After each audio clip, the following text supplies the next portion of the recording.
చేరువచ్చిన అందరికీ మరోసారి ప్రభువైన యేసుక్రీస్తు నామములో వందనాలు తెలియజేస్తున్నాం. వాక్యం చదువుకుందాం. ఎఫెసీ పత్రిక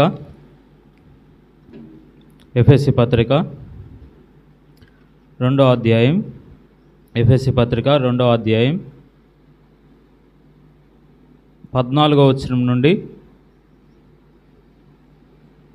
చివరి వచనం వరకు చదువుకుందాం.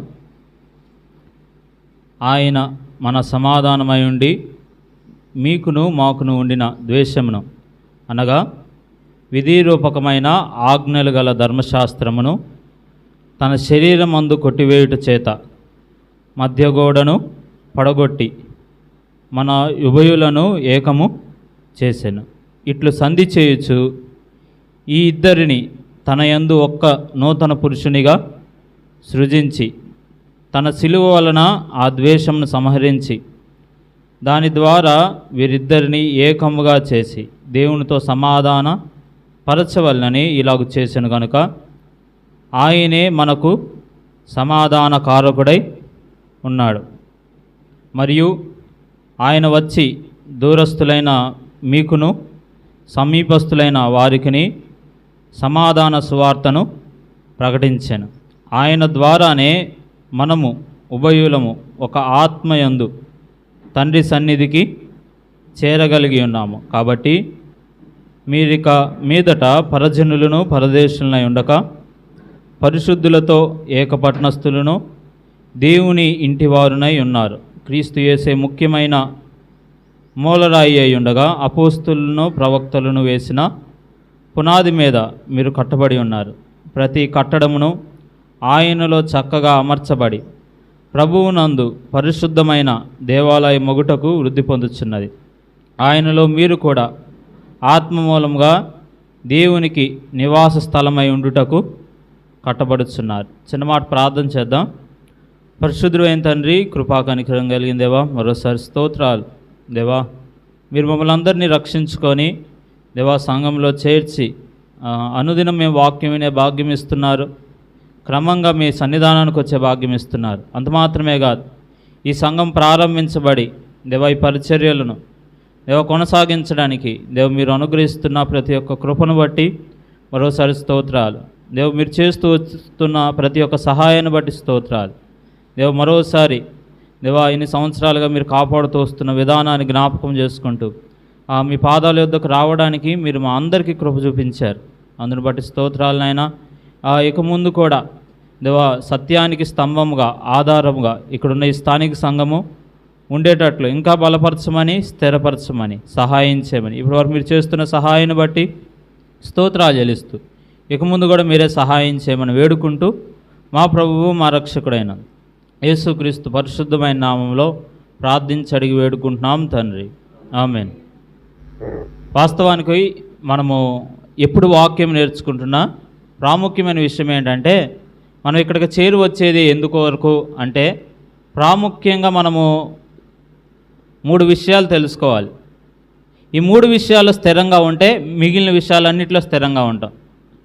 వాస్తవానికి సార్వత్రిక సంఘంలో వ్యత్యాసాలు ఏమీ లేవు. స్థానిక సంఘాల్లో చాలా ఏమున్నాయి చెప్పండి. ఒకళ్ళేమో నుంచొని పడతారు, కొంతమంది కూర్చొని పడతారు. ఒక్కొక్కరి దగ్గర ఒక్కొక్క వ్యత్యాసం ఉంది. ఇలాంటి వ్యత్యాసాలను కాకుండా ప్రాముఖ్యమైన కొన్ని విషయాలు మనం గుర్తుపెట్టుకోవాలి. వాటిలో 3 విషయాలు ఉంటాయి. 3 విషయాల్లో మొట్టమొదటి విషయం ఏంటంటే యేసుక్రీస్తుని గురించి అందరూ ఒకే విషయాన్ని నమ్మాలి. చెప్పండి, యేసు ప్రభు గురించి ఒకే విషయాన్ని నమ్మాలి. రెండోది సంఘ విధానాన్ని గురించి ఒకే విధానాన్ని నమ్మాలి. మూడోది ఆయన రాకడ గురించి ఒకే విధానం నమ్మాలి. చాలామంది ఇలా చెప్పారు. దీన్ని సి అనే పదంతో ప్రారంభించి క్రైస్ట్ చర్చ్ కమింగ్ అంటే అర్థం ఏంటంటే క్రీస్తు గురించి, సంఘము గురించి, ఆయన రాకడ గురించి మనం స్పష్టంగా తెలుసుకొని ఉండాలి. ఎవరైనా ఒక వ్యక్తి హెచ్చరించబడాలన్నా, మనం చక్కగా ఈ భూలోకంలో జీవించాలన్నా ఈ 3 విషయాలు తెలిస్తేనే ఒక విశ్వాసి చక్కగా ముందుకు కొనసాగలుగుతాడు. కాబట్టి ఇప్పుడు నేను జ్ఞాపకం చేయబోతున్న విషయాలు ఏంటంటే సంఘము దాని నిర్మాణం ఎలా జరిగింది అనేది మనం జ్ఞాపకం చేసుకుంటూ ఈ 3 విషయాలు మనం చూస్తాం. ఏంటి ఆ 3 విషయాలు? ఒకటి క్రీస్తు గురించి, రెండోది సంఘాన్ని గురించి, మూడోది ఆయన రాకడ గురించి. ప్రభు నడిపింపుడు బట్టి ఇదే వరుసలో నేను చెప్తానని నేను చెప్పట్లేదు, కానీ ఈ 3 విషయాల మట్టుకే నేను చెప్పబోతున్నాను. కాబట్టి జాగ్రత్తగా విందాము. ప్రాముఖ్యంగా నేను చెప్పబోతున్న మొట్టమొదటి విషయం ఏంటంటే, సంఘము ఎలా నిర్మించబడింది అనేది మనం జ్ఞాపకం చేసుకుంటున్నప్పుడు అసలు సంఘం అనేది ఏంటి అనేది మొట్టమొదటి వచనం చదవండి. 2వ అధ్యాయం 19వ వచనం. 2వ అధ్యాయం 19. కాబట్టి మీరిక మీదట పరజనులను పరదేశులనై ఉండక పరిశుద్ధులతో ఏక పట్టణస్థులను దేవుని ఇంటి వారునై ఉన్నారు. అసలు సంఘం అంటే ఏంటి అంటే, అది దేవుని ఇల్లు. అంటే ఇప్పుడు దేవుని ఇల్లు అనగానే ఇంట్లో ఎవరు ఉంటారు చెప్పండి? దేవుని కుటుంబం. అంటే కుటుంబం మాత్రమే ఇంట్లో ఉంటుంది. వాస్తవానికి బంధువులు వచ్చినా రావడం వెళ్ళిపోవడమే ఉంటుంది. కానీ వాక్యంలో చెప్పబడుతున్న మాట ఏంటంటే, సంఘము అనే విధానంలో మనమందరం ఎవరము అంటే చెప్పాలి, మీరు చెప్పాలి. ఇప్పుడు మనమందరం ఒక కుటుంబం. ఈ మాట మర్చిపోకూడదు. ఎందుకు ఈ మాట మర్చిపోకూడదు అంటే, చాలాసార్లు మనం ఒక కుటుంబం అని మర్చిపోతే ఏమైంది, వాస్తవానికి మనం ఉంటున్న ప్రాంతంలో, అంటే ఇలా చెప్పండి, మనం ఉంటున్న కుటుంబాలలో చాలా వ్యత్యాసాలు ఉంటాయి. నేను జీవిస్తున్న కుటుంబంలో నా తల్లిదండ్రులు భక్తిపరులు, కానీ మీరు జీవిస్తున్న కుటుంబంలో మీ తల్లిదండ్రులు భక్తిపరులు కాకపోవచ్చు. నేను జీవిస్తున్న కుటుంబంలో అందరూ ప్రభుని నమ్మిన వాళ్ళు. మీరు జీవిస్తున్న కుటుంబంలో చెప్పండి, అందరూ ప్రభుని నమ్మి ఉండకపోవచ్చు. మీ పిల్లలు నమ్మి ఉండకపోవచ్చు, లేకపోతే మీ భర్త నమ్మి ఉండకపోవచ్చు. అంటే వివిధ రకాలైన పరిస్థితుల్లో నుండి మనమందరం ఒక చోటకు వచ్చాం. ఎక్కడికి వచ్చామని చెప్పండి? దేవుని కుటుంబం. అంటే ఇప్పుడు మనమందరము ఎన్ని రకాల పరిస్థితులు ఉన్నా మనమందరం ఏంటి? ఒకే కుటుంబం. ఇంకా ఇలా చెప్పమంటారా? మీ అందరికంటే నేను చిన్నవాడిని, మీరందరూ పెద్దోళ్ళు. అంటే ఇప్పుడు వయసుతో కూడా పరిమితి లేదు. ఇంత వయసు ఉన్నవారే దేవుని కుటుంబం అనడానికి కూడా లేదు. మనమందరము చేరి వచ్చాము, మనమందరం యేసు ప్రభువుని నమ్మాము. కాబట్టి ఇప్పుడు మనమందరం ఎవరని చెప్పండి? దేవుని కుటుంబం. అంటే ఇప్పుడు ఒక మాట గుర్తుపెట్టుకోండి, సంఘము అనగానే మీకు ఏమని అర్థం అవ్వాలి? సంఘం అంటే ఏంటి? మనమందరం ఒక కుటుంబం. ఏ విషయం ఉన్నా మనం ఏం చేయాలి ఇప్పుడు చెప్పండి? ఒకరితో ఒకరు పంచుకోవాలి. పంచుకోవడం మాత్రమే కాదు, ఒకరికొకరు ప్రార్థన చేసుకోవాలి. ఈ మాట ఎందుకు చెప్తున్నానంటే, దేవుడు ఈ కుటుంబాన్ని 2000 సంవత్సరాలుగా తెరిచి ఉంచాడు. ఎన్ని సంవత్సరాలుగా చెప్పండి? 2000 సంవత్సరాలుగా సంఘం అనే కుటుంబం తెరవబడింది. దీంట్లోకి అనేకులు ఆహ్వానించబడుతున్నారు. ఒకసారి గుర్తు చేసుకోండి, ఈ సంఘము ఎన్ని సంవత్సరాలు అయింది అనేవి నేను జ్ఞాపకం చేయట్లేదు, కానీ మీరు ఎలా ఈ సంఘంలోకి వచ్చారు? ఏదో ఒక పరిస్థితి, లేకపోతే ఏదో ఒక వ్యక్తి మీకు సువార్త చెప్పడం ద్వారా, లేకపోతే ఏదో ఒక సమస్య వచ్చినప్పుడు ప్రభు దగ్గరికి వస్తే ప్రభు ఏం చేశాడు? సహాయం చేశాడు. ఆ తర్వాత మీరేం తెలుసుకున్నారు? యేసు ప్రభు అంటే ఎవరు? ఆయన పాపాలు క్షమించగలడు అని తెలుసుకున్నారు. ఇప్పుడు నేను చెప్తున్నాను, అలా మీరు ఈ కుటుంబంలోనికి ఆహ్వానించబడ్డారు. కాబట్టి ఇప్పుడు నేనేమంటానంటే, ప్రతి ఒక్కరూ ఈ కుటుంబంలోకి ఆహ్వానించబడడానికి ఏదో ఒక పరిస్థితి ఉందా లేదా? ఏదో ఒక వ్యక్తి కారణమై ఉంటాడా ఉండడా? ఖచ్చితంగా ఉంటాడు. కానీ ఈ గ్రామంలో ఈ సంఘాన్ని దేవుడు ఎందుకు తెరిచాడంటే, ఇప్పుడు మీరు ఆకర్షించబడ్డారు. ఇప్పుడు నా ప్రశ్న ఏంటంటే, మిమ్మల్ని ఎవరో ఒకటి పిలిచారు, మీరు వచ్చారు. మరి మీరు ఎవరిని పిలిచారు? ఇది దేవుని కుటుంబం. ఇంకా ఏమైంది చెప్పండి? ద్వారాలు తెరవబడే ఉన్నాయి, ఇంకా మూయబడలా. మూయబడితే మనం అందరం ఉండం. మనం అందరం ఏమైపోతాం? ఎత్తబడతాం, ప్రభువుతో ఉండబోతున్నాం.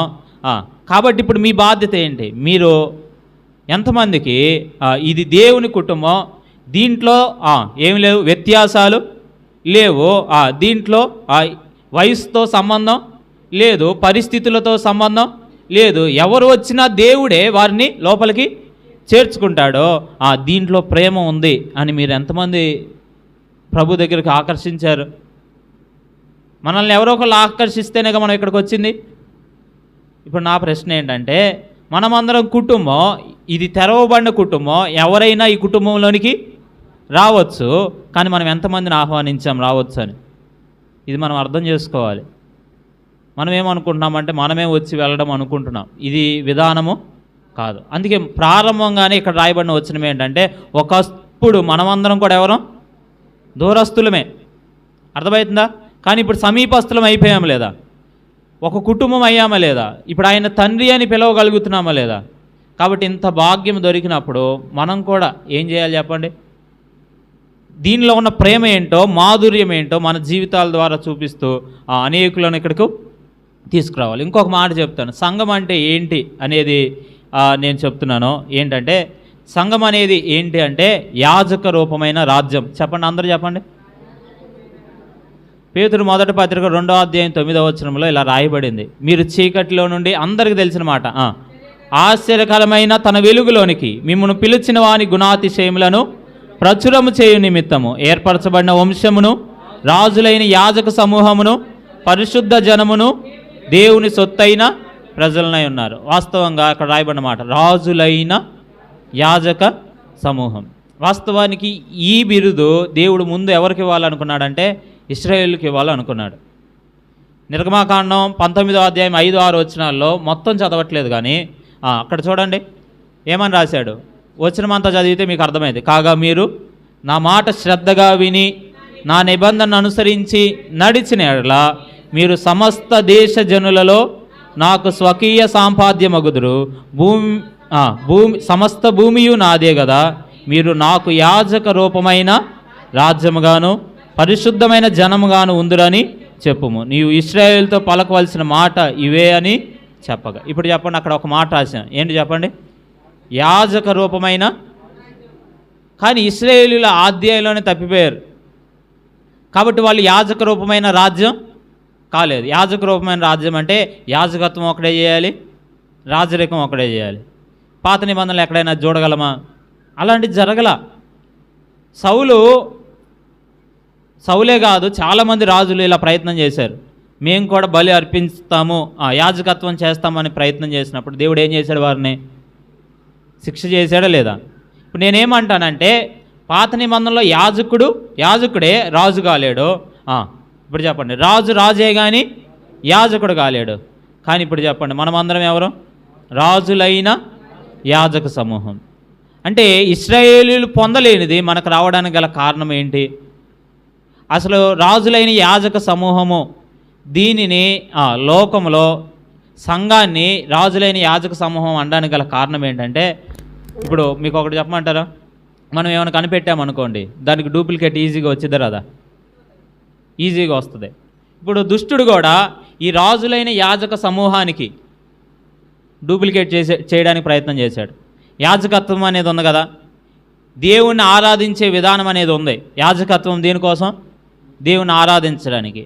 ఆ యాజకత్వాన్ని దుష్టుడు ఏం చేశాడు? డూప్లికేట్ చేశాడు. దేంతో తెలుసా? మతము. చెప్పండి ఏంటి? మరలా చెబుతున్నాను, క్రైస్తవ్యం అనేది మతం కాదు.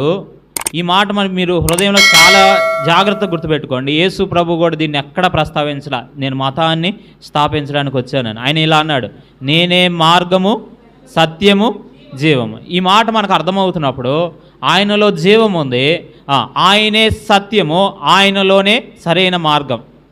కాబట్టి ఇప్పుడు ఆయన లేకపోతే ఇది లేదు. కానీ ఇప్పుడు దుష్టుడు ఏం ప్రవేశపెట్టాడు లోకంలోకి? మతాన్ని ప్రవేశపెట్టాడు. ఇప్పుడు రాజరికానికి బదులు, ఇప్పుడు చెప్పండి, మనమందరము రాజులము అనే విధానానికి బదులు ఇంకొకటి ప్రవేశపెట్టాడు. ఏంటి చెప్పమంటారా? రాజకీయం. ఈ రెండు ఉండకూడదు. ఎక్కడ? చెప్పండి. సంఘంలో రాజకీయం ఉండకూడదు.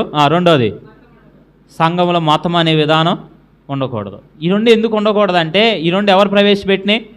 దుష్టుడు ప్రవేశపెట్టాడు. వాస్తవంగా మీకు ఒక్క మాట చెప్తాను వినండి.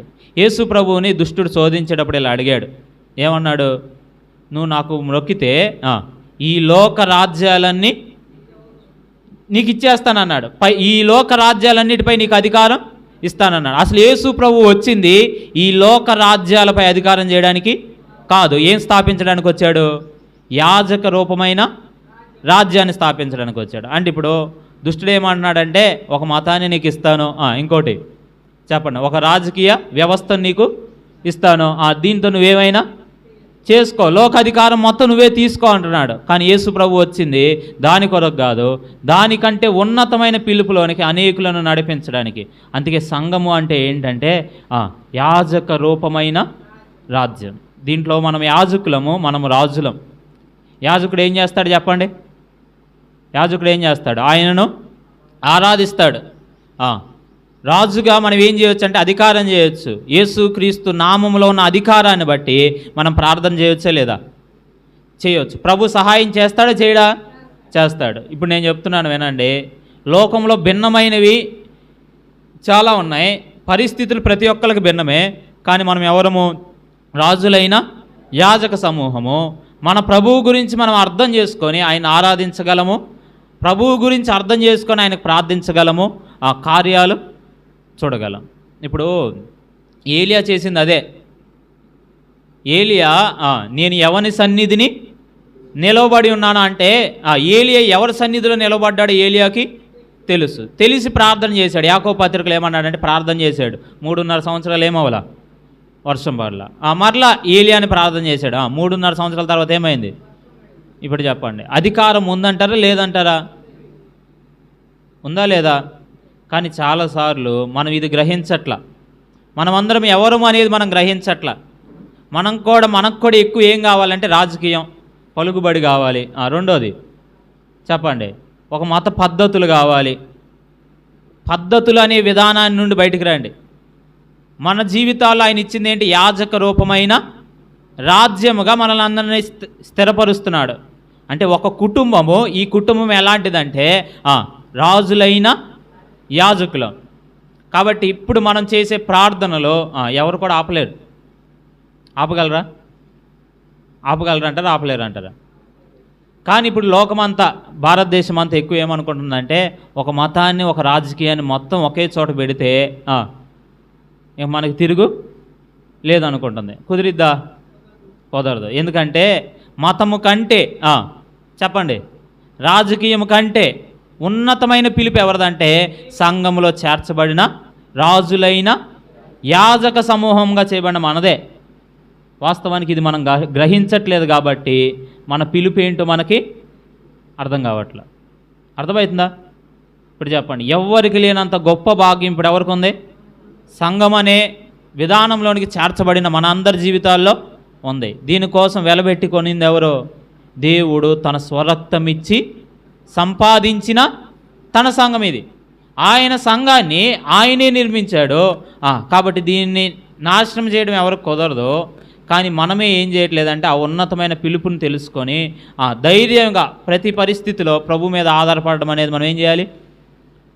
ఇంకా నేర్చుకోవాలి. వాక్యం దగ్గరికి వచ్చేటప్పుడు మనకు అర్థమైంది. ఈ మాట దగ్గర నేను ఆగట్లేదు. కానీ ఇప్పుడు ఎన్ని మాటలు చెప్పాం? సంఘం అంటే మనమందరం ఒక కుటుంబం. ఈ కుటుంబంలోకి అందరికీ ఆహ్వానం ఉంది కాబట్టి ఆహ్వానించండి. అంత మాత్రమే కాదు, సంఘం అంటే యాజక రూపమైన రాజ్యం. ఈ పిలుపు కంటే మరి ఏ పిలుపు కూడా గొప్పది కాదు. యేసు ప్రభువే అంగీకరించలా. ఏమన్నాడు? లోకరాజ్యాలన్నీ ఇచ్చేస్తానంటే తీసుకున్నాడా? లేదు. ఎందుకంటే ఆయనకు దానికంటే గొప్ప రాజ్యం ఉంది. ఏంటి? యాజక రూపమైన రాజ్యము. ఇది ఆయన నామములో ఏది అడిగినా అనుగ్రహించబడుతుంది. పేతురు యోహానులు వెళ్తున్నారు దేవాలయానికి. అక్కడ భిక్షం అడిగే ఒక ఆయన ఇలా అడిగాడు, అయ్యా నాకేమైనా ఉంటే ఏంటి అని. వాళ్ళు ఆగారు. ఆగంగానే ఆ వ్యక్తి కూడా, కూర్చున్నాడు కూడా ఏదైనా దొరికిద్దేమో అని చూశాడు.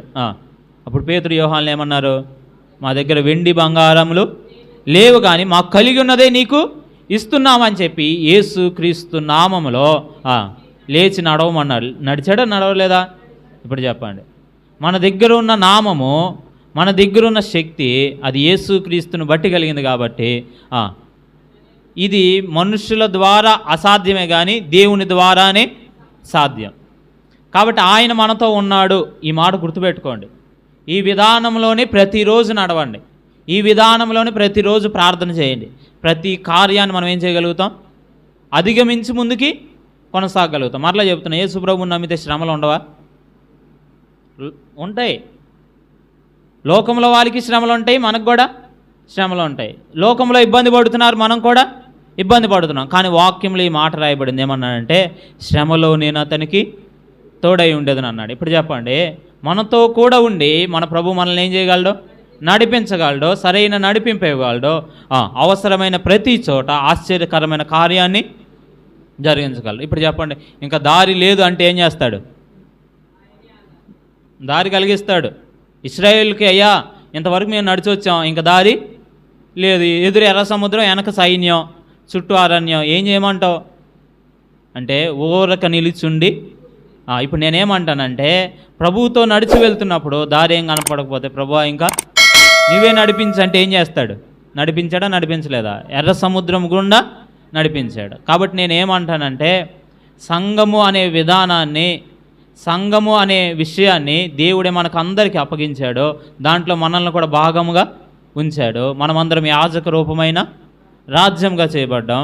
కాబట్టి ధైర్యంగా ఎవరి మీద ఆనుకొని వెళ్ళాలి? మనం ప్రభు మీద ఆనుకొని ముందుకి కొనసాగాలి. ఇంకొక మాట నేను జ్ఞాపకం చేస్తాను. సంఘానికి అసలు పునాది ఏంటి? సంఘానికి పునాది ఏంటి?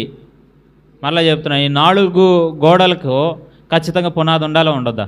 ఉండాలి. అలానే సంఘానికి పునాది ఏంటి అంటే అక్కడే మరలా తర్వాత వచ్చినాం. ఎఫెసీ పత్రిక 2వ అధ్యాయం 20వ వచనంలో రాయబడింది, క్రీస్తు యేసే ముఖ్యమైన మూలరాయి అయి ఉండగా అపోస్తులను ప్రవక్తలను వేసిన పునాది మీద మీరు కట్టబడి ఉన్నారు. ఇది నేను ఎక్కువగా మీకు కన్ఫ్యూజ్ చేసి చెప్పను, డైరెక్ట్గా చెప్తున్నాను వినండి. అపోస్తులు ప్రవక్తలు వేసిన పునాది ఏంటి? ఆ పునాది ఏదైతే యేసుక్రీస్తు అపోస్తులకు నేర్పించాడో అదే పునాది వారు వేశారు. అంటే ఇప్పుడు చెప్పండి, యేసు ప్రభు ఏ పునాది వేశారో అపోస్తులు కూడా అదే పునాది వేశారు. ఇప్పుడు చెప్పండి, తరము వెంబడి తరం కూడా ఏ పునాది వేయాలి? ఇప్పుడు వాళ్ళు వేసిన పునాది. అందుకే క్రీస్తు యేసే ముఖ్యమైన మూలరాయి. ఎందుకు యేసు ప్రభువే పునాది అని చెప్పలేదు? ఇక్కడ ఇంకొక చోట చెప్పాడు, క్రీస్తు యేసే మన పునాది అని ఇంకొక భాగంలో చెప్పాడు. కానీ ఇక్కడ అలా ఎందుకు వాడలేదంటే ఇప్పుడు చెప్పండి, సంఘానికి పునాది ఎవరు అంటే సత్యాన్ని కాపాడే మనమే. చెప్పండి, ఎవరు? సత్యాన్ని కాపాడే మనమే. ఇప్పుడు చెప్పండి, క్రీస్తు యేసు పునాది. ఆ సత్యాన్ని కాపాడుతూ వస్తున్న అపోస్తులు ప్రవక్తలు ఏమయ్యారు? పునాది అయ్యారు. ఇప్పుడు మన స్థానిక సంఘాలలో ఆ సత్యాన్ని కాపాడవలసిన బాధ్యత ఎవరిది? మనదే. ఒక మాటలో చెప్పాలంటే అపోస్తులు ప్రవక్తలు వేసిన పునాది ఎక్కడ రాయబడిందంటే బైబిల్ గ్రంథంలో రాయబడింది. ఇప్పుడు చెప్పండి, మనకు ఆధారం ఏంటి? ఇంకా డైరెక్ట్గా చెప్పాలంటే మన పునాది దేవుని వాక్యమే. ఈ 2 మాటలు గుర్తుపెట్టుకోండి. మన పునాది ప్రభు అయిన యేసుక్రీస్తే. ఆయన గురించి మనం గ్రహించాలంటే మన పునాది దేవుని వాక్యం. ఇప్పుడు చెప్పండి, దేవుని వాక్యానికి విరోధంగా మనము ఏం చేయలేం. ఇప్పుడు నేను అడిగే ప్రశ్న ఏంటంటే ఎంతమంది వాక్యం చదువుతున్నారు? చెప్పండి, ఎంతమంది మీలో వాక్యం చదువుతున్నారు? ప్రతిరోజు వాక్యం చదవాలి. మంచిది, చాలా చక్కగా చదవాలి. ఎందుకంటే చదువుతూ ఉండే కొద్దీ మనం యేసు ప్రభువుని నమ్మాం కాబట్టి దేవుని ఆత్మ మనతో ఏం చేస్తాడు? మాట్లాడతాడు. అర్థమవుతుందా? ఎందుకు వాక్యాన్ని చదవాలంటే బోధలు ఉన్నాయి, కానీ కొన్ని బోధలు 2 రకాల బోధలు ఉన్నాయి. ఏంటంటే బైబిల్ గ్రంథం చెప్తుంది ఏంటంటే, ఒకటి సుబోధ, అంటే మంచి బోధ, అంటే ఇందాక చెప్పిన యేసుక్రీస్తు కానీ అపోస్తులు ప్రవక్తలు కానీ వేసిన పునాది. ఇంకొక బోధ ఏంటి? దుర్బోధ. ఇప్పుడు మనం దుర్బోధ ఏంటో మంచి బోధ ఏంటో తెలియాలంటే ఏం చేయాలి? వాక్యం చదవాలి. చదవకపోతే ఇప్పుడు మీరు ఏదో ఒక వస్తువును కొన్నారనుకోండి, అది ఎలా వాడాలో తెలియలా, ఏం చేయాలి చెప్పండి? ఏం చేయక్కర్లా, ఆ పెట్టిలోనే ఒక పుస్తకం ఉండిద్ది ఎలా వాడాలో అనేది కూడా. ఆ పుస్తకాన్ని చదివితే ఎలా బిగించుకోవాలో అర్థమైద్ది, ఎలా ఉపయోగించాలో కూడా అర్థమైంది. ఇప్పుడు చెప్పండి, మన జీవితానికి మన కొరకు దేవుడు ఏమిచ్చాడు? వాక్యాన్ని ఇచ్చాడు. ఇప్పుడు చెప్పండి, సమస్య అంతా ఏంటంటే దీన్ని చదవకే. దీన్ని చదివితే సుబోధ ఏంటో దుర్బోధ ఏంటో మనకు అర్థమైద్ది. దుర్బోధ విషయాల్లో చాలా పేర్లు ఉన్నాయి. దుర్బోధకు వరుసగా నేను పేర్లు ఒకసారి చదువుతాను, ఎందుకంటే ఏ బోధనైనా మీరు నమ్మారనుకో సమస్య. నేను చెప్పకుండా వెళ్ళిపోయాను, దుర్బోధ అన్నాను, మీరు వాక్యం అంతా చదివేలోపు ఏదో ఒక బోధకే మీరు అతుక్కుపోయారు అనుకోండి, ఇబ్బంది అయ్యేది కదా. పేర్లు మాత్రమే చదువుతాను, ఎక్కువ చెప్పను. చూడండి, మొట్టమొదటి పేరు ఏంటి? మత్తయి సువార్త 16:12 ఉంది, పరిసయ్యులు సద్దుకయ్యుల బోధ. ఇది మతపరమైన బోధ. అంటే వాక్యము అనేది దేనికి సంబంధించింది కాదు, మతానికి సంబంధించింది కాదు. తర్వాత మార్కు సువార్త 7:7 మానవ కల్పిత బోధ. దుర్బోధలు ఎలా వస్తాయంటే మానవులు కల్పించి వాటినే దైవోపదేశాలుగా బోధిస్తారు. ఇప్పుడు చెప్తున్నాను వినండి, ఏ మనుష్యుడు చెప్పింది కాదు, వాక్యంలో ఒక సంఘానికి ఈ లక్షణం ఉంది. బెరయలో ఉన్న సంఘం, బైబిల్లో బెరయలో ఉన్న సంఘం ఏం చేసిందంటే, పౌలు వచ్చి వాక్యం చెప్పి వెళ్తే వాళ్ళు ఏం చేశారు తెలుసా? అలాగూ ఉన్నదో లేదో అని పరిశీలన చేశారు. ఇప్పుడు వాక్యం చెప్తున్నాం మేము, చెప్పిన తర్వాత మీరు ఏం చేయాలి? అలాగుందా లేదా అని మీరు ఏం చేయాలి? పరిశీలన చేయాలా. ఎవరు ఏ బోధ పడితే ఆ బోధను మీరేం చేయకూడదు. ఇప్పుడు చెప్పండి, ఇంతకుముందు నేను చాలా సంతోషించా. 24 గంటలు బైబిల్ మొట్టమొదటి శుభవార్త వచ్చినప్పుడు ఏమనుకున్నానంటే, శుభవార్త ఛానల్ వచ్చిందా లేదా? ఇప్పుడు చాలా ఛానళ్ళు వచ్చినాయి. 24 గంటలు వాక్యం అంటే ఎట్లా చాలా ఎక్కువ నేర్చుకోవచ్చు అనుకున్నా. లాస్ట్కి అర్థమైంది ఏంటో చెప్పమంటారా? 24 గంటల అరగంట కూడా సుబోధ రావట్లా, అన్నీ దుర్బోధలే. ఇప్పుడు చెప్పండి, 24 గంటల్లో నువ్వు ఎప్పుడు టీవీ పెట్టినా ఏం కనపడిద్ది? దుర్బోధ కనపడిద్ది. అది వింటావు. వాళ్ళు ఇలా చెబుతారు, మా దగ్గర ఒక 1000 మంది ఉన్నారు. 1000 మంది ఉన్నారు అనగానే మా దగ్గర 100 మందేగా అంటే మా పాస్టర్ గారి దగ్గర ఏం లేదు, బలం లేదు అనుకుంటున్నారు చాలామంది. బలం కాదు, వాక్యంలో రాయబడిన మాట ఏంటంటే, ఇప్పుడు మనుషులు ఎలా అయ్యారంటే దురద చెవులు కలిగిన వారు అయిపోతారు. అంత్య దినముల్లో జరిగే ఒక ప్రక్రియను దేవుడు చెప్పాడు ముందే. కాబట్టి చాలామంది అనేకులు దుర్బోధ వైపు తిరిగిపోతున్నారు. కాబట్టి నేను మరలా చెప్తున్నాను, అది మానవ కల్పిత బోధ లేకపోతే చెప్పండి, అది మంచి బోధ, సుబోధ కాదా, ఆరోగ్యకరమైన బోధ కాదా అనేది మీరు ఏం చేయాలి? పరిశీలించాలి. లేకపోతే సమస్యల్లో పడతాం, లేకపోతే మన కుటుంబాలు మనం రక్షించుకోలేం. కాబట్టి ఇది గుర్తుపెట్టుకోండి. తర్వాత మనుషుల ఆజ్ఞలు, పద్ధతులు. ఇప్పుడు కొన్ని పద్ధతులు చెబుతారు, ఇది ముట్టుకోకూడదు, ఇది చేయకూడదు. ముట్టుకొనడము అనే విధానాల గురించి కూడా ఇంకా మీకు ఇలా చెప్పమంటారా? దారుణమైన విషయం ఏంటంటే, క్రింద ఉంది చూడండి, 4వ చెప్పినప్పుడు చెప్పేస్తా ఆ మాట, దెయ్యముల బోధ.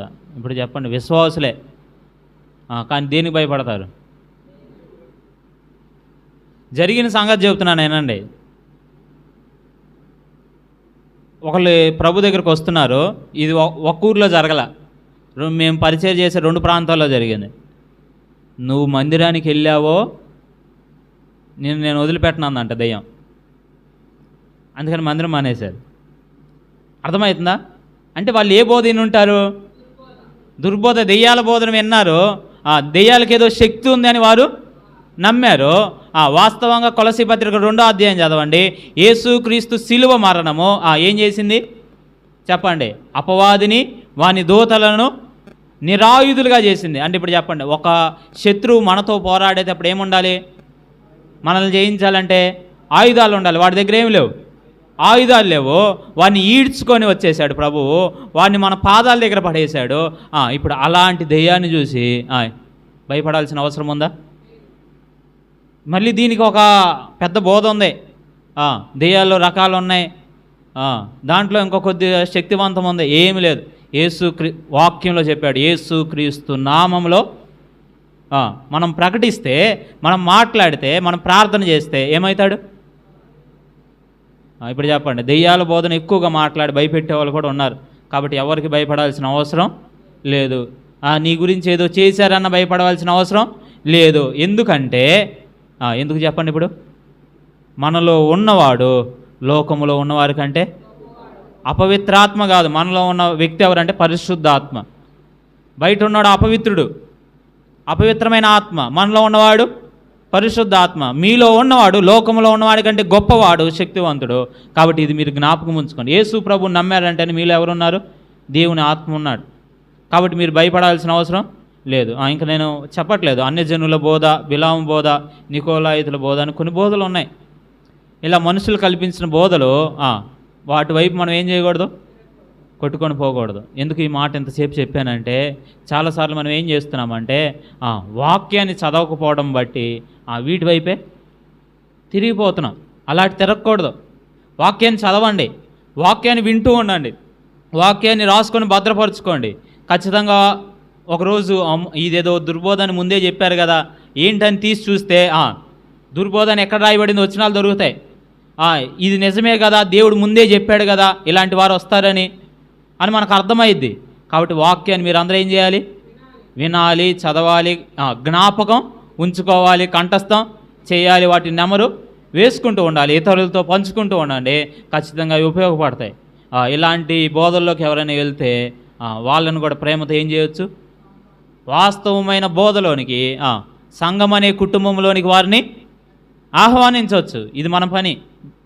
అర్థమైందా? అర్థం కాలేదు మీకు? ఇంకొంతమంది ఈ మాట నేను చెప్పి ఆపేస్తాను చూడండి. చాలామందికి వాక్యం చదవండి అయ్యా అంటే ఏమంటారంటే ఇది చాలా కష్టంగా ఉందయ్యా అంటారు. చెప్పండి, ఎలా ఉంది? కష్టం. వాస్తవంగా కష్టంగా ఎందుకుండేది చెప్పమంటారా?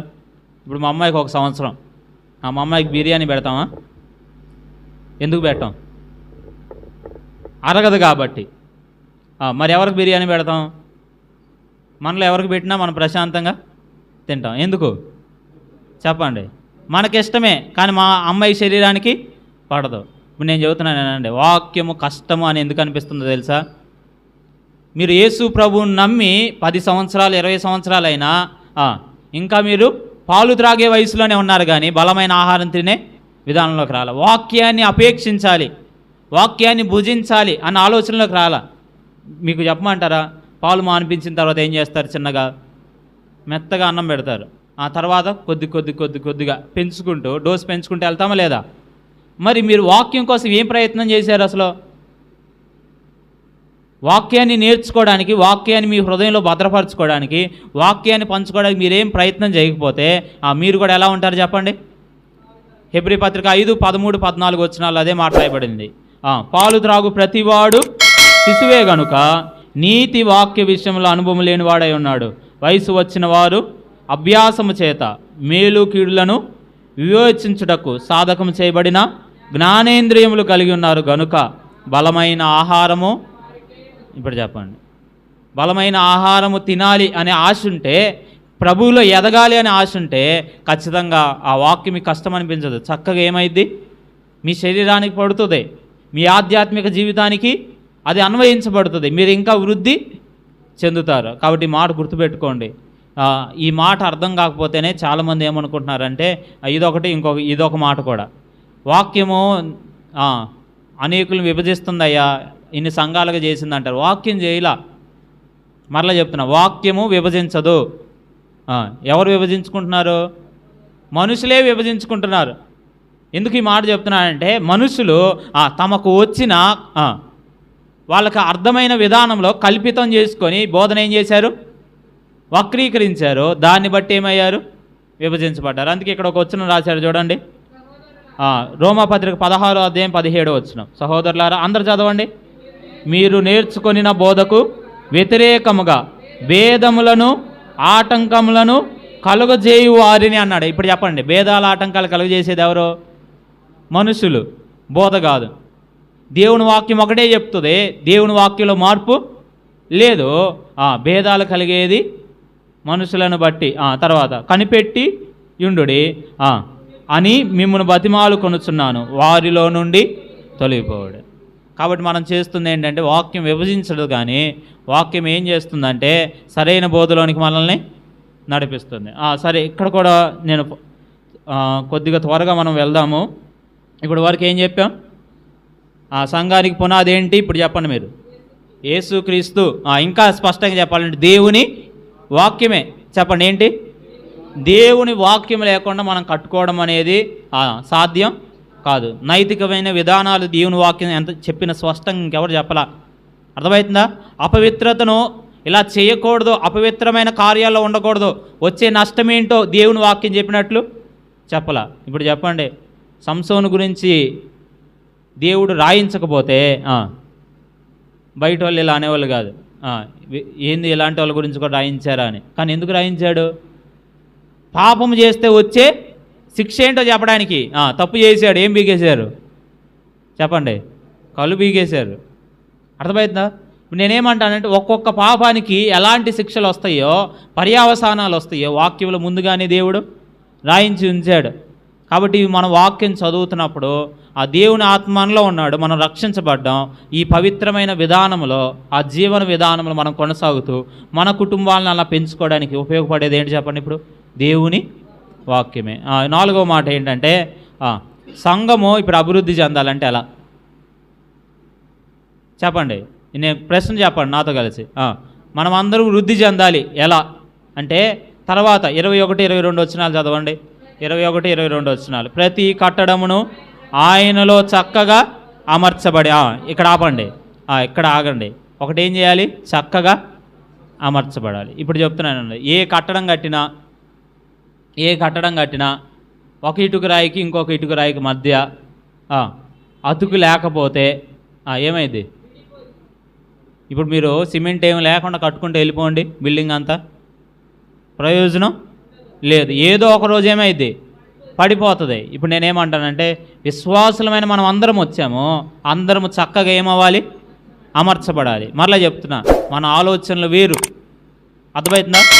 మనం ఇంటి దగ్గర నుండి వచ్చేటప్పుడు మన సమస్యలు వేరు, మన జీవన విధానాలు ఒక్కొక్క కుటుంబంలో ఒక్కొక్కలాగా ఉంటాయి.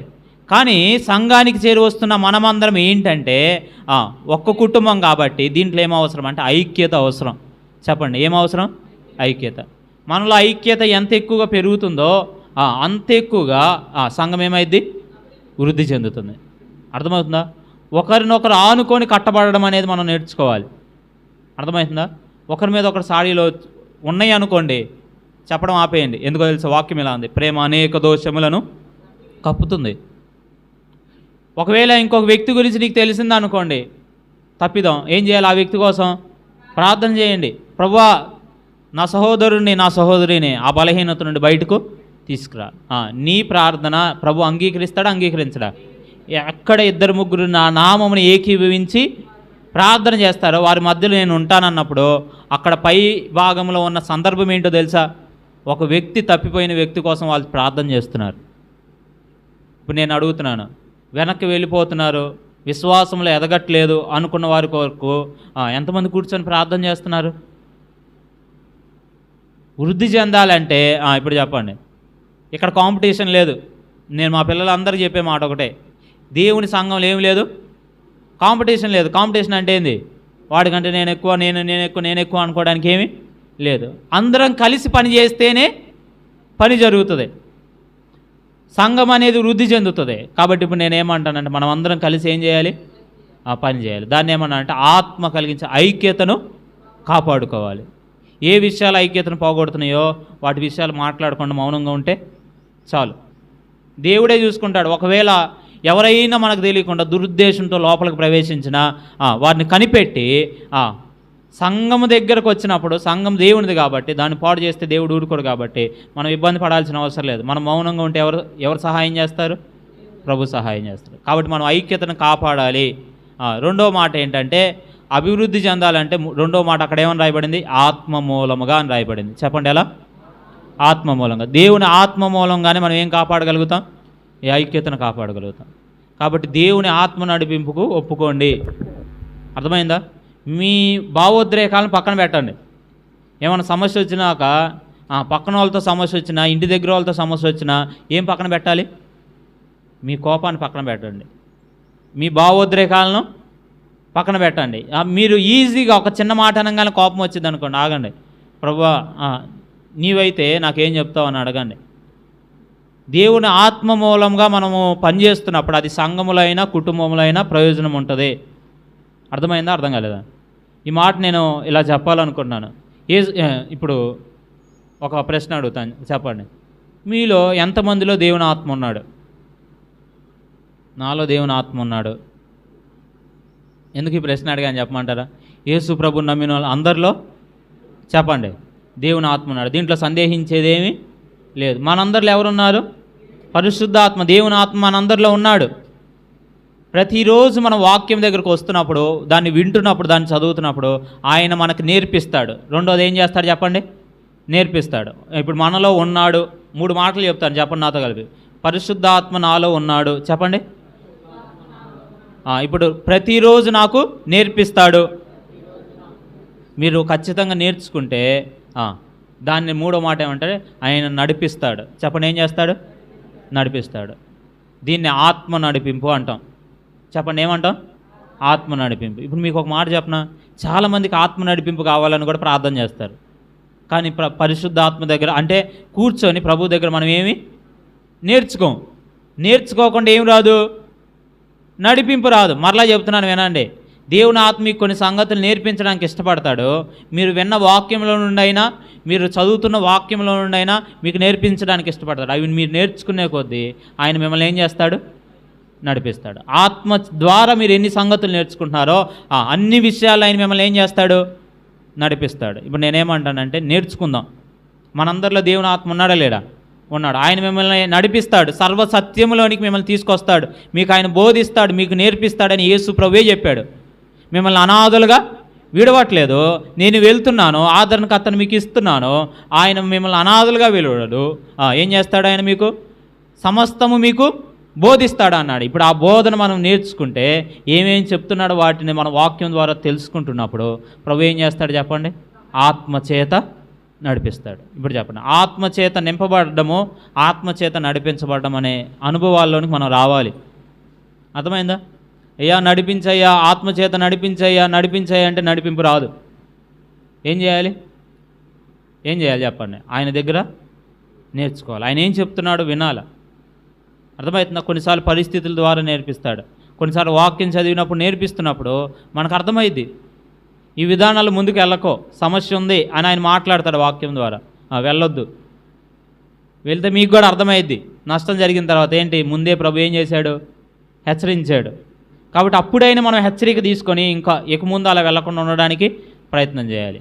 సరే, ఇప్పుడు చెప్పండి, దేవుని సంఘము వృద్ధి చెందాలంటే ఏమవ్వాలి? మనం అందరం ఐక్యంగా ఉండాలి, ఆత్మచేత నడిపించబడాలి. అలా నడిపించబడుతుంటే చాలా అద్భుతంగా సంఘం ఉంటుంది. ఆదిమ సంఘం అంతే నడిచింది. అనేకమైన ప్రాంతాల్లో ఏమైంది? సువార్త ప్రకటించబడింది. ఎవరి ద్వారా? ఇక్కడ నుండి వెళ్ళిన వారే ఏం చేశారు? ఈ ఊరు నుండి ఇంకొక ఊరు వెళ్ళారనుకోండి, అక్కడ సువార్త ప్రకటించారు. అక్కడ దేవుడు కొంతమంది హృదయాలను ఆకర్షించాడు, వారు రక్షించబడ్డారు. అక్కడ ఒక సంఘం ఏర్పడింది. నేను ఏమంటానంటే సంఘము అనే విధానం వృద్ధి చెందాలంటే ఎవరి ద్వారా సాధ్యం? మనందరి మధ్య ఐక్యత, దేవుని ఆత్మ నడిపింపు. చివరి మాట చెప్పి నేను ఆపేయబోతున్నాను. చివరి మాట ఏంటంటే, సంఘానికి దేవుడు ఏమైనా హెచ్చరిక ఇచ్చాడా? ప్రకటన గ్రంథం చివరి అధ్యాయంలో ఒక హెచ్చరిక ఇచ్చి ముగించాడు. ఏంటి ఆ హెచ్చరిక అంటే, ఇదిగో నేను త్వరగా వచ్చున్నాను, ఈ గ్రంథంలోని ప్రవచన వాక్యములను గైకొనువాడు ధన్యుడు. ఆయన ఏం చేయబోతున్నాడు చెప్పాలి మీరు అందరూ? త్వరగా రాబోతున్నాడు. దీన్ని ఎంతమంది నమ్ముతారు చెప్పండి? యేసు ప్రభు రాకడ చాలా దగ్గరలో ఉందని ఎంతమంది నమ్ముతారు మీలో? నేను కొన్ని వాక్యాల్లో ఈ విషయాలు చూపిస్తాను.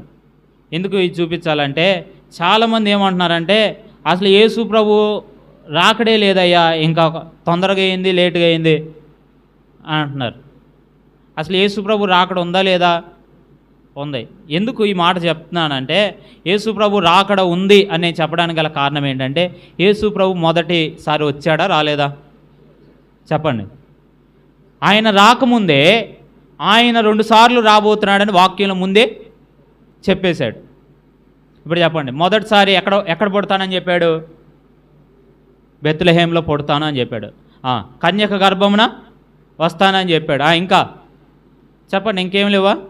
యూదుల రాజుగా వస్తానని చెప్పాడు. తర్వాత ఆయన ఐగుప్తుకు వెళ్తాడు, అక్కడ నుండి మరలా పిలువబడతాడు. ఈ విషయాలన్నీ రాశాడా రాయలేదా? ఎక్కడ రాశారు? యేసు ప్రభు పుట్టిన తర్వాత పుట్టకముందా? పుట్టకముందే. పాత నిబంధనలు ఈ వచనాలన్నీ ఉన్నాయి. ఇప్పుడు చెప్పండి, యేసు ప్రభు గురించి ఏ వచనాలు అయితే చెప్పబడినాయో అవన్నీ ఏమైపోయినాయి?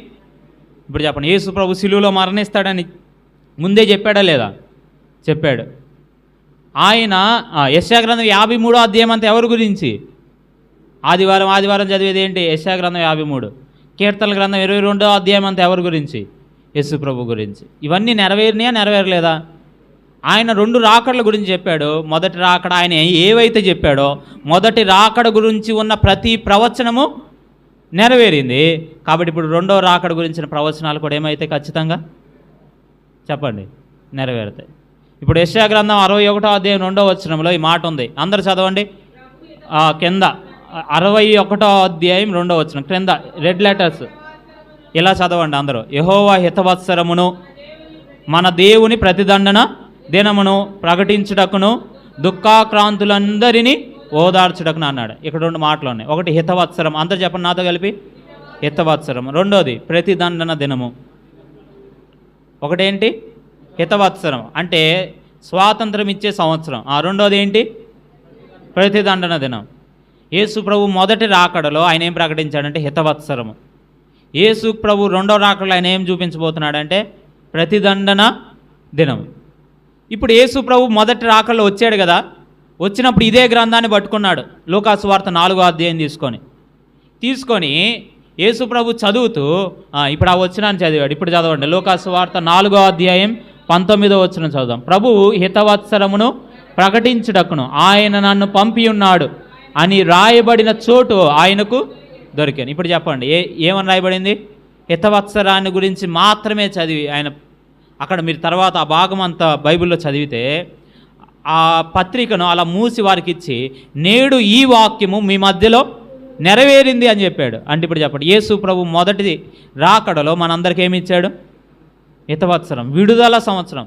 ఇప్పుడు చెప్పండి, మనం అందరము పాపము నుండి ఏం చేయబడ్డాం? విడిపించబడ్డాం. దాని గురించిన ప్రవచనం నెరవేర్పు చెప్పాడు. మరి యేసు ప్రభు మొత్తం వచనం చదివాడా? మొత్తం వచనంలో ఇంకొకటి ఏముంది? ప్రతిదండన దినము. అది ఎప్పుడు రాబోతుందంటే ఆయన మరలా తిరిగి రాబోతున్నాడు. ఆయన వచ్చినప్పుడు వాక్యమే ఇంత స్పష్టంగా చెప్తుంటే మనం రాకడ లేదందామా? అందుకే ప్రభు ఏమన్నాడు? ఇదిగో నేను త్వరగా వచ్చుచున్నాను అన్నాడు. కాబట్టి మాట గుర్తుపెట్టుకోండి. చూడండి, ప్రభు వస్తే సంఘం ఎలా వెళ్తుంది? ఒక మాట చెప్తున్నాను చూడండి, 4వ అధ్యాయం 17వ వచనం దశలోని పత్రిక. ఆ మీదట సజీవులమైన నిలుచు మనము వారితో కూడా ఏకముగా ప్రభువుని ఎదుర్కొనుటకు ఆకాశ మండలమునకు మేఘముల మీద కొనిపోబడదుము. కాగా మనము సదాకాలము ప్రభువుతో కూడా. ఇప్పుడు చెప్పండి, ప్రభు రాకడ ఎందుకోసం? మనలందరినీ తీసుకొని వెళ్తాడు. ప్రభుతో కూడా ఎంతకాలం ఉంటాం చెప్పండి? సదాకాలం ఆయనతో పాటు ఉండడానికి మనకు ఒక ధన్యత ఇవ్వబోతున్నాడు. సదాకాలం ఇప్పుడు ఎవరితో పాటు ఉండాలి? మనము ప్రభుతో పాటు. ఇప్పుడు మన నిరీక్షణ ఏంటంటే ఈ లోకం వరకు ధైర్యంగా జీవించడం మాత్రమే కాదు, సదాకాలం ఎవరితో పాటు ఉండబోతున్నాం? ప్రభుతో పాటు ఉండబోతున్నాం.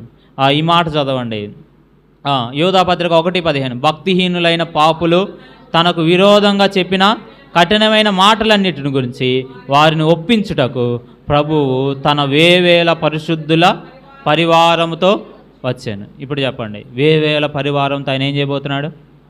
రాబోతున్నాడు. వాస్తవంగా ఇందాక వచనానికి ఈ వచనానికి తేడా ఏంటంటే ఈ వచనంలో ప్రభువుని మనం ఎదుర్కొంటున్నాం, ఈ వచనంలో ప్రభువుతో కూడా మనం వస్తున్నాం. అర్థమైందా మీకు? అంటే ఇప్పుడు యేసు ప్రభువారు సంఘము కొరకు రాబోతున్నాడు. రెండోది ఇశ్రాయేలు కోసం రాబోతున్నాడు. ఇది గుర్తుపెట్టుకోండి. నాకు అందరు చెప్పండి ఈ మాట. యేసు ప్రభువారు ఎవరి కోసం రాబోతున్నాడు? ఒకటి సంఘము కొరకు, రెండోది ఇశ్రాయేలు కొరకు. సంఘం కోసం ఆయన వచ్చినప్పుడు ఆయన ఆకాశ మండలానికి వస్తాడు. దేవుని బోర ఊదబడుతుంది. ఆర్భాటముతో ప్రధాన దూత శబ్దముతో దేవుని బోరతో ఆయన ఆకాశ మండలానికి వస్తున్నప్పుడు మనం ఏం చేయబడతాం? ఎత్తబడతాం. ఏమవుతాం? మృతులైన వాడు లేపబడతారు. సజీవులమైన మనము అందరం కనురెప్పపాటులో ఎత్తబడతాం. ప్రభువుతో నిత్యము ఉండబోతున్నాం. దీనికి సూచనలు ఏమి లేవు. ఇప్పుడైనా యేసు ప్రభు వచ్చేస్తాడు. ఈ రాకడకు దేవుడు ఏమి సూచనలు ఇవ్వాల? సంఘం కోసం వచ్చే రాకడకు సూచనలు ఏమి లేవు. కానీ దేనికి సూచనలు ఇచ్చాడంటే ఇశ్రాయేల్ కోసం దేవుడు రాబోతున్న వాటికి ఏమి ఇచ్చాడు? సూచనలు ఇచ్చాడు. ఇప్పుడు మీ అందరికి ఒక మాట చెబుతాను నేనండి. కొద్దిగా కష్టంగా ఉందా? యేసు ప్రభు ఎవరెవరి కోసం రాబోతున్నాడు? మొదట సంఘం కోసం, తర్వాత ఇశ్రాయేల్ కోసం. ఈ రెండింటి మధ్య తేడా ఎంత అంటే ఎన్ని సంవత్సరాలు అంటే 7 సంవత్సరాలు.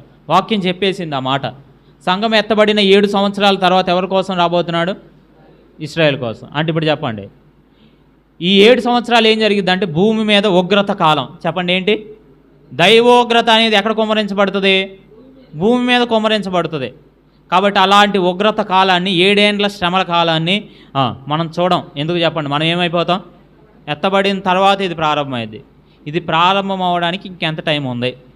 నా ప్రశ్న మీకు అర్థమైందా? దేవుడు ఈ కాలాన్ని గురించి కొన్ని ఏమిచ్చాడంటే ముందే ఇది ఇప్పుడు జరుగుతుంది, ఇప్పుడు జరుగుతుంది, ఇప్పుడు జరుగుతుంది అని ఏమిచ్చాడు? ఏమంటారు? సూచనలు ముందే ఇచ్చేశాడు. దేని గురించి? 7 ఏండ్ల శ్రమల కాలం గురించి. ఇప్పుడు మీకు అందరికి ఒక మాట చెబుతాను నేనండి. 7 ఏండ్ల శ్రమల కాలం జరగాలంటే మొట్టమొదటి సూచన ఏంటంటే సంఘం ఉండకూడదు. అంతే. ఏం చెప్పండి? సంఘం ఉండకూడదు. ఇది మీకు చెబితే అర్థం కాదు, ఎందుకంటే ఇంకా సంఘం ఉంది కాబట్టి. మరి ఇంకా మిగతా సూచనలు, ఇశ్రాయేలుకి దేవుడు ఇచ్చిన సూచనలు ఏంటంటే 2 సూచనలు ఉన్నాయి. ఒకటి ఏంటంటే వాళ్ళ సమకూర్పు. చెప్పండి ఏంటి? ఫస్ట్ది చెప్పండి. చాలా విషయం ఉంది దాంట్లో, అదొకసారి నేను చెప్పి తర్వాత దేవాలయం కట్టబడడం గురించి మాట్లాడదాం. ఇశ్రాయేలు అందరూ ఏమవ్వాలి? సమకూర్చబడాలి. రెండోది ఏం కట్టబడాలి? దేవాలయం కట్టబడాలి. వాస్తవానికి ఇశ్రాయేలీలు మనకు వచ్చిన స్వాతంత్రం వచ్చిన సంవత్సరం తర్వాతే ఇశ్రాయేల్కి ఏమొచ్చింది? స్వాతంత్రం వచ్చింది.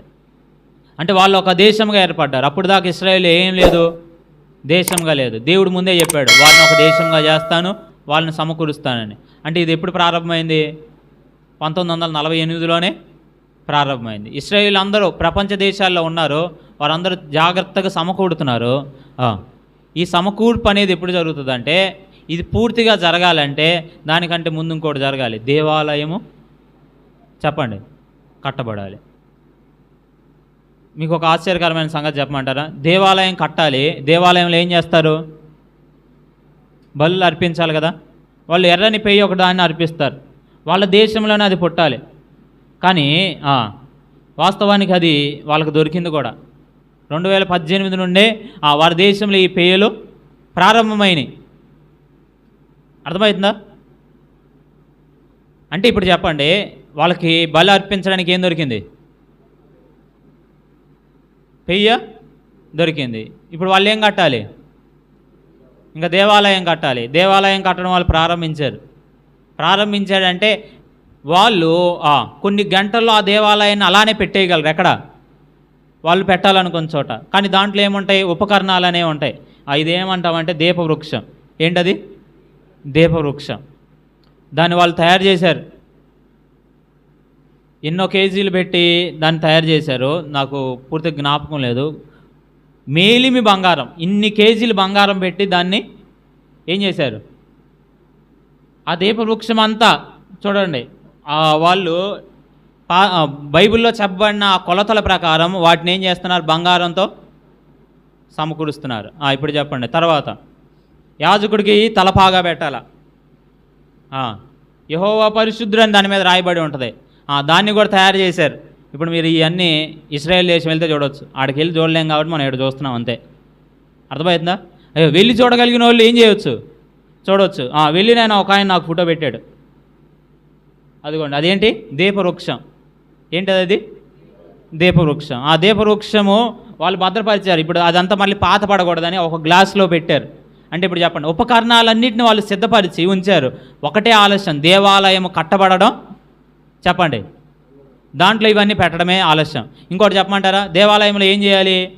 యాజకుడు యాజకత్వం చేయాలి కదా. యాజకత్వపు లైన్ అంతటిని DNA టెస్ట్ చేసి కనుక్కున్నారు. ఎవరు అహరోను సంతానంలో ఉండి వచ్చిన యాజకులు ఎవరు ఉన్నారో వాళ్ళ దగ్గర లిస్ట్ ఉంది. ఎవరు యాజకత్వం ఎప్పుడు చేయాలో లిస్ట్ ఉంది, అయినా దొరికినాయి. ఇప్పుడు చెప్పండి, ఇక్కడ ఇదేంటో చెప్పమంటారా? ఆ యాజకుడికి తొడగవలసిన వస్త్రాలు, ఇది కూడా వాళ్ళు తయారు చేసి పెట్టారు. మీకు ఇది చూస్తుంటే ఏమనిపిస్తుంది చెప్పండి? ఎంత ఉండిద్ది అనుకుంటున్నారు? ఆ వస్త్రాలు ఎంత అయితే అనుకుంటున్నారు చెప్పండి?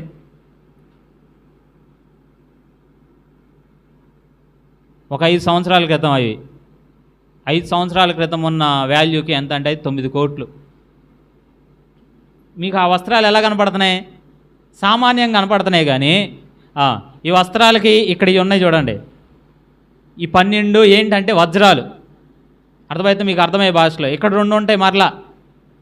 అర్థమవుతుందా? ఆ రాళ్ళు దగ్గరగా ఇది 9-10 కోట్లు. పిచ్చోళ్ళు కట్టారంటారా? ప్రపంచంలోనే టెక్నాలజీలో ఇశ్రాయేలు గొప్పగా ఉందని మనకు తెలుసు. అలాంటి వాళ్ళు ఇవన్నీ కట్టి పక్కన పెట్టుకున్నారంటే వీళ్ళకేమన్నా తెక్కేమన్నా ఉందా అంటారా? కాదు. వీళ్ళందరూ దేనికోసం ఎదురు చూస్తున్నారు? దేవాలయము కట్టబడాలి, దాంట్లో యాజకత్వం జరగాలి.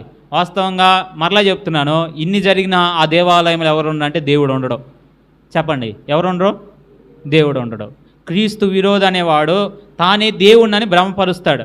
ఆ విషయాలన్నిటి నేను చెప్పట్లేదు. కానీ ఇప్పుడు నేనేమంటానంటే, ఇంకా దేవాలయాన్ని కట్టడానికి మన భాషలో చెప్పాలంటే కొన్ని గంటలు కూడా లేవు, వాళ్ళు ఎప్పుడైనా కట్టవచ్చు. మీకు ఒక మాట చెప్పండి, ఇప్పుడు ఈ దేవాలయం కట్టాలంటే ఒకే ఒకటి అడ్డుగా ఉంది. ఏంటో చెప్పమంటారా? సంఘమే. అంటే ఇప్పుడు చెప్పండి, సంఘము కోసం యేసు ప్రభువు రాకడా ఎంత ఆలస్యంగా ఉంది? ఏమో, మీటింగ్ అయిపోయేలోపు రావచ్చు, సాయంత్రం లోపు, కొన్ని వారాలైనా పట్టవచ్చు, కాదనట్లేదు నేను.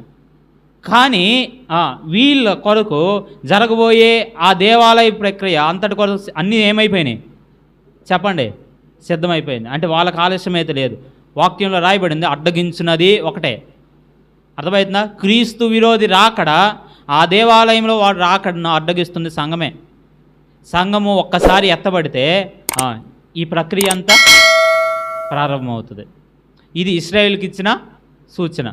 ఇంకొక మీకు ఇక్కడ దాకా చెప్పానుగా, కొద్దిగా ఇంట్రెస్ట్గా ఉంటే చెప్తా, లేకపోతే ఆపేస్తా. చెప్పండి, ఇంకొక 5-10 నిమిషాలు చెప్పమంటారా ఆపమంటారా? ఇంకొక విషయాన్ని నేను జ్ఞాపకం చేస్తాను. ఇప్పుడు దాకా నేను చెప్పాను ఒకటే, ఇశ్రాయేలుకి దేవుడు ఇచ్చిన సూచన. ఇప్పుడు లోకానికి కూడా దేవుడు కొన్ని సూచనలు ఇచ్చాడు. ఆ సూచనలు కూడా చెప్తాను చూడండి.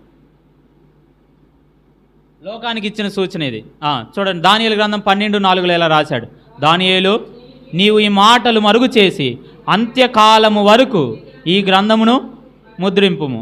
ఏముంది? చాలామంది నలుదిశలా సంచరించినందున తెలివి ఎక్కువగునని నాతో మాట్లాడు గబ్రియేలు అని అతడు చెప్పాను. ఇప్పుడు చెప్పండి, అంత్యకాలాల్లో 2 జరుగుతాయని చెప్పాడు. ఒకటి, చాలామంది ఎటు ప్రయాణం చేస్తారు? నలుదిశలు ప్రయాణం చేస్తారు. రెండోది, తెలివి అధికమవుతుంది. మొదటి మాట మాట్లాడదాం ముందు. ఏమి ఎక్కువైంది? ఏమి ఎక్కువ చేస్తారు? నలుదిశలు ప్రయాణం చేస్తారు. మీకు తెలుసా, సెలబ్రిటీలు అందరూ, హీరోలు, సెలబ్రిటీలు, పెద్ద పెద్ద డబ్బున్న వాళ్ళందరూ ఏం చేస్తారు తెలుసా మీకు? చాలా మనకు చాలా తక్కువ. ఒక దేశంలో టిఫిన్ చేస్తారు, ఇంకొక దేశంలో భోజనం చేస్తారు. ఇప్పుడు ఇండియాలో టిఫిన్ చేశారనుకోండి, అమెరికాలో భోజనం చేస్తారు. సాయంత్రానికి ఆస్ట్రేలియాలో డిన్నర్ చేస్తారు, రాత్రి భోజనం చేస్తారు. ఇప్పుడు చెప్పండి, ఒకే రోజు ఎక్కడెక్కడ తిరిగి వస్తున్నారు? ప్రపంచమంతా తిరిగి వస్తున్నారు. మళ్ళీ రేపు పొద్దున కనపడితే ఏడ కనపడతాడు? మళ్ళీ ఇంట్లోనే కనపడతాడు. ఒకప్పుడు కాలంలో ఇది కుదిరిద్దా? కుదరదు. కానీ ఇప్పుడు కుదురుతుందా? కుదరదా? కుదిరిద్ది. అంత్య దినాల్లో జరగబోయే ప్రాముఖ్యమైన విషయం చెప్పాడు. జనులు నలుదిశలు వేగంగా ప్రయాణం చేస్తారు.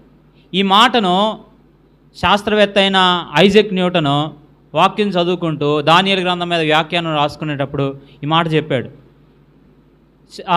ఆయనకున్న జ్ఞానాన్ని బట్టి ఇలా చెప్పాడు. గంటకి మనుషులు 55 కిలోమీటర్ల స్పీడ్తో వెళ్తారని చెప్పాడు. 55 మైళ్ళ స్పీడ్తో వెళ్తారని చెప్పారు. ఎప్పుడు? బండులు లేవు, అప్పుడు మోటార్ వెహికల్స్ ఏమి లేవు, అందరు ఎడ్లు బండ్లే. ఆ టైంలో ఏం చెప్పాడు? గంటకి 55 మైళ్ళ స్పీడ్తో వెళ్తారు. ఇప్పుడు తక్కువ ఎక్కువ? అది బండి ఎక్కితే ఏమవుతున్నారు ఇప్పుడు? 100 తగ్గట్లా, 55 అయింది. అర్థమవుతుందా? కానీ ఆ మాట చెప్పినప్పుడు లోకంలో ఉన్న శాస్త్రవేత్తల్లో ఒక వ్యక్తి ఇలా అన్నాడు, ఒకవేళ ఎవరైనా అంత స్పీడ్తో వెళ్తే ఈయన ఇంత పెద్ద శాస్త్రవేత్త అయి ఉండి బైబిల్ను నమ్ముతాడేంది? బైబిల్లో నమ్మి ఇంత ఫాస్ట్ వెళ్ళొచ్చని చెబుతాడేంది అని ఒక న్యూస్ పేపర్లో రాసేశాడు. ఒకవేళ అలా ప్రయాణం చేస్తే ఏమైందంటే ఆ వేగానికి గుండెపోటు వచ్చి రక్తం అంతా కక్కి చచ్చిపోతారని చెప్పాడు. ఇప్పుడు చెప్పండి, ఒకవేళ ఆ మాట రాసిన 100, 200, 300 సంవత్సరాల ముందు ఆ మాట రాసిన వ్యక్తి ఇప్పుడు ఉంటే ఆయన గుండెపోటు వచ్చింది. ఎందుకు? ఇప్పుడు 55 కాదు వెళ్తుంది. ఎంతలో వెళ్తున్నారు? 100, 150 ఏం దొక్కుతున్నారు? అవునా కాదా? అంటే ఇప్పుడు చెప్పండి, అప్పటికి ఇప్పటికీ శాస్త్రీయంగా టెక్నాలజీలో మార్పు వచ్చిందా లేదా? వేగం పెరిగిందా లేదా? దేవుడు చెప్తున్న వాగ్దాన ప్రకారం అంత వేగంగా వెళ్తున్నారా లేదా? అంటే ఇప్పుడు చెప్పండి, లోకంలో దేవుడిచ్చిన సూచనలో ప్రాముఖ్యమైన సూచన ఏంటంటే చాలామంది నలుదిశలు సంచరిస్తారు. ఈ మాట అర్థమైంది నేను చెప్పిన మాట మీకు? కాబట్టి ఒకప్పుడు టెక్నాలజీ లేదు కాబట్టి అది సాధ్యం కాదేమో అనుకున్నారు, కానీ ఇప్పుడు అది సాధ్యమని ప్రూవ్ అవుతుంది. రెండోది, మనుషులకు ఏమి ఎక్కువైద్ది? రెండోది చెప్పండి, తెలివి ఎక్కువైద్ది. ఈ జ్ఞానాన్ని గురించి నేను మీకు అంతా మాట్లాడను, కానీ ఇదొక్కటి చూపిస్తాను చూడండి. ఒకప్పుడు 400-500 సంవత్సరాలకి కొద్ది జ్ఞానం పెరిగేది. 400-500 సంవత్సరాలు అంటే ఒక 2-3 తరాలు దాటి, 4-5 తరాలు దాటి వెళ్ళిన తర్వాత ఆ మనుషులు ఏం పెరిగేది? జ్ఞానం పెరిగేది. కానీ ఇప్పుడు అలా లేదు. చాలా తక్కువ సంవత్సరాలను జ్ఞానం ఏమైపోతుంది? మారిపోతుంది. ఒక 2 సంవత్సరాల క్రితం దాకా ఏం కావాలన్నా పుస్తకాలు తెప్పాల్సి వచ్చేది ఒక 10 సంవత్సరాల క్రితం. చిన్నగా అది దేనికి మారింది? ఫోన్లకి, ల్యాప్టాప్లకి, కంప్యూటర్కి మారింది. దీంట్లో సెర్చ్ చేయొచ్చు అని. ఇప్పుడు అది కాదు, ఇప్పుడు అంతా ఒకే app. ChatGPT, artificial intelligence. నువ్వేం కావాలని అక్కడ అడగడమే, మొత్తం ఏమవుతున్నాయి? ఇవ్వబడుతున్నాయి. ఇంకా దాంట్లో ఇంకా మార్పు వచ్చింది. అర్థమవుతున్నా? మీ వాయిస్ను కూడా వాళ్ళే మాట్లాడేస్తున్నారు. ఇప్పుడు అందుకే మీరు ఫోన్ ఎప్పుడు మాట్లాడుతున్నా గమనించండి. సైబర్ నేరగాళ్ళు ఉన్నారు, జాగ్రత్త జాగ్రత్త అని ఎందుకు చెబుతున్నారు అనుకున్నారు? మీ వాయిస్తోనే మాట్లాడి డబ్బులు అడుగుతారు, ఫ్రాడ్లు చేస్తున్నారు. కాబట్టి గవర్నమెంట్ కూడా ఏమైపోతుంది? ఈ టెక్నాలజీకి భయపడిపోతుంది. అంటే ఇప్పుడు చెప్పండి, మనుషులు తెలివి ఎక్కువైందా తక్కువైందా? ఒకప్పుడు ప్రింటింగ్ ప్రెస్ కనిపెట్టారు అంటే ముద్రణ యంత్రం కనిపెట్టడమే కష్టం అనుకున్నారు. అదే పెద్ద ఆవిష్కరణ అనుకున్నారు. ఎందుకు? అప్పుడు దాకా ఏం రాయాలన్నా చేత్తో రాయాల్సిందే. ఇప్పుడు బైబిల్ అంతా చేత్తో రాసి మీ అందరికీ ఇవ్వాలంటే ఏమైంది? కానీ ముద్రణ యంత్రం కనిపెట్టింది బైబిల్ కొరకే, అది వేరే విషయం. ఇప్పుడు చెప్పండి, మన చేతిలోకి వచ్చిందా లేదా? ముద్రణ యంత్రం వచ్చిన దగ్గర నుండి రాసే పద్ధతులు, కష్టపడే తత్వం కొద్దిగా తగ్గింది. మనిషి కష్టాన్ని కొద్దిగా తగ్గించింది. అదే గొప్ప ఆవిష్కరణ అనుకున్నారు. ఆ తర్వాత ఏమొచ్చింది? దూరంగా ఉండే వాటిని చూడడానికి టెలిస్కోప్ వచ్చింది. అది ఎంత టైం పట్టింది? 200 సంవత్సరాల తర్వాత. దాని తర్వాత ఏమొచ్చింది? ప్రయాణాలు చేయడానికి స్టీమ్ ఇంజిన్ వచ్చింది. స్టీమ్ ఇంజిన్ అంటే ఏంది? ఇంకా మన భాషలో చెప్పాలంటే రైలు వచ్చింది. ఏమవుతుందా ఇప్పుడు? ఎక్కడికైనా ప్రయాణం తక్కువ ఛార్జ్లో వెళ్తున్నాం. తర్వాత ఇంకా అలా ముందుకు వెళ్తుంటే చాలా వచ్చేసింది. తర్వాత కారు వచ్చింది. ఇంకా మనిషి ఎక్కడికి వెళ్ళడం ప్రారంభించాడు? ఆకాశంలోకి వెళ్ళడం ప్రారంభించి చంద్రుడి మీద అడుగు కూడా పెట్టేశాడు. ఇప్పుడు ఇవన్నీ జరగడానికి సమయం తగ్గుతుంది, జ్ఞానం పెరుగుతుంది. ఇప్పుడు ఏడదాకా వెళ్ళిపోయామంటే ఒక 3D చిప్ వచ్చేసింది. నీ జ్ఞానాన్ని ట్రాన్స్ఫర్ చేసే చిప్పులు కూడా వచ్చినాయి. లేదు, ఎక్కడుండి అమెరికాలో ఉన్నవాడిని చంపే టెక్నాలజీ వచ్చింది. నేనేం చేయక్కర్లా. ఇప్పుడు మీకు ఈ ఒక్క వీడియో చూపిస్తాను చూడండి. ఇదేం చేస్తుందో చూడండి. ఈయన ఒక విషయాన్ని చూపిస్తున్నాడు చూడండి. అది మీకు కూడా కనపడదు, ఆయన చేతిలో వచ్చినా కనపడిద్ది. ఇంత మాత్రం చాలా చిన్నదిగా ఉంటుంది. ఆ వ్యక్తి దాన్ని ఏం చేస్తున్నాడంటే చూపిస్తాడు చూడండి. ఇప్పుడు అది ఎంత ఉందంటే అతని అరచేతిలో కూడా చాలా తక్కువ. అదేం చేయగలదో మీకు చూపిస్తాను.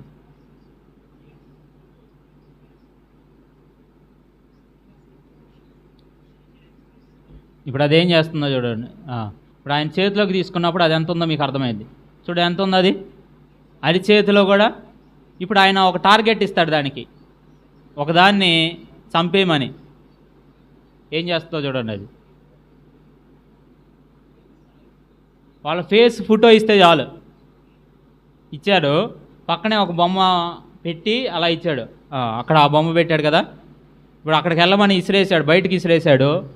కానీ అది కరెక్ట్ టార్గెట్ దగ్గరికి వెళ్ళి దాన్ని కరెక్ట్గా ఎక్కడ కొట్టింది చెప్పండి. నేను చెప్తుంది ఏంటంటే ఇది ఒకటి కాదు, కొన్ని దేశాల్లో ఇవన్నీ కొన్ని లక్షలు తయారు చేసి ఉన్నాయి. ఇప్పుడు ఒకవేళ వాళ్ళు ఇగోండి ఒక ఏరోప్లేన్లో అవన్నీ వదిలిపెట్టారంటే దేశం అంతట్లో ఉన్న ప్రజలందరినీ ఏం చేయగలవు? ఇప్పుడు చెప్పండి, యుద్ధ వాతావరణం ఇప్పుడు ఎలా ఉంటుంది? ఒక ఏరోప్లేన్ చాలు ఏం నాశనం చేయడానికి. అంటే ఇప్పుడు చెప్పండి, వైజ్ఞాన జ్ఞానం అనేది పెరిగిందా తగ్గిందా? పెరిగింది.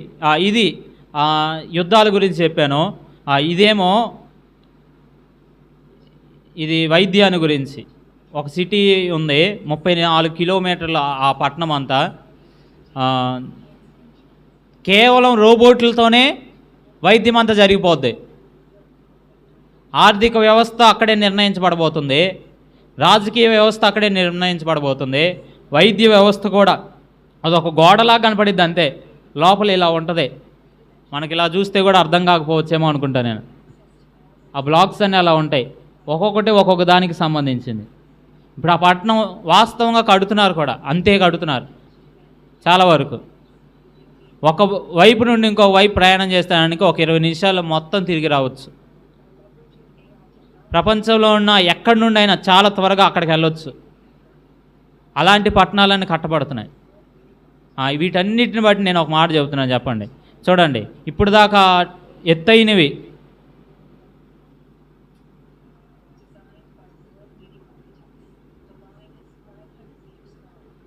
చూడండి, వాస్తవానికి అక్కడ మీకు కనపడుతున్నాయి కదా.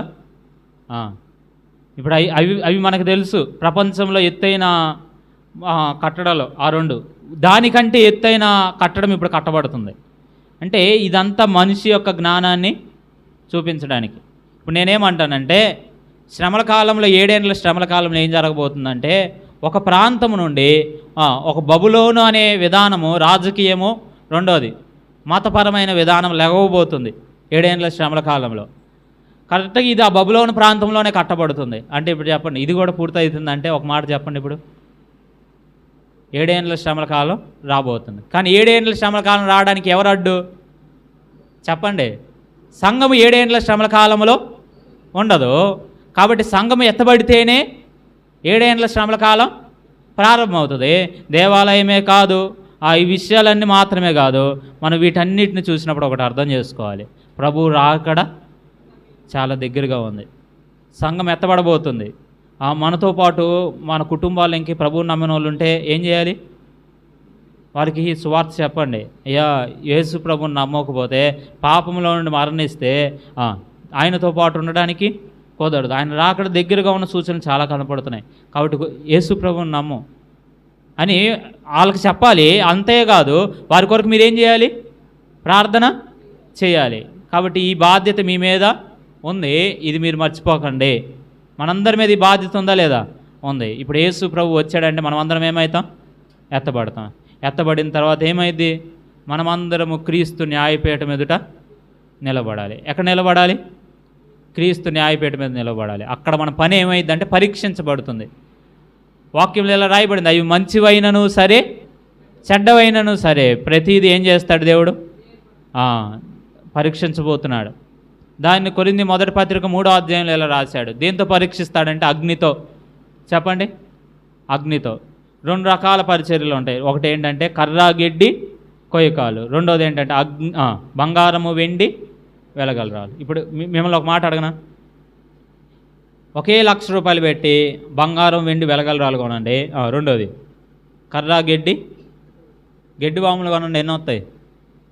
బంగారం అయితే ఎంత వస్తుంది? మన బ్యాగ్లో పెట్టినా కనపడదు. గెడ్డి బాములు దేవుని ఎదుట మనం పరిచర్య చేసే పరిచర్య మనం కనపడడానికి కాదు, ఒకటి. రెండోది ఏంటంటే కనబడే పరిచర్య కూడా కాదు, ఇదేదో మన పేరు సంపాదన కొరకు చేసేది కూడా కాదు. అలాంటిదైతే ఒకవేళ మన ఘనత కొరకు మనం చేస్తుంటే అది క్రీస్తు న్యాయపీఠం మీద ఏమవుదో? నిలబడదు. ఎందుకు? అగ్ని చేత పరీక్షించినప్పుడు ఏమైపోద్ది? కాలిపోద్ది. ఇది మనం చేస్తుంది దేని కొరకు అంటే, ప్రభు మనల్ని రక్షించాడు. మన బాధ్యతగా మన కుటుంబాలను కూడా ఏం చేస్తున్నాం? ప్రభువు దగ్గరికి నడిపించుకుంటున్నాం. నడిపించుకుంటే మనం చేస్తున్న ఈ పనికి దేవుడు ఖచ్చితంగా ఏమిస్తాడు? బహుమానం ఇస్తాడు, కిరీటం ఇస్తాడు. అక్కడ రాయబడిన కిరీటాలు చూడండి. ఎవరైతే తమను తాము కాపాడుకుంటారో, తమ విశ్వాసాన్ని కాపాడుకుంటారో వాళ్ళకు ఒక కిరీటం ఉంది.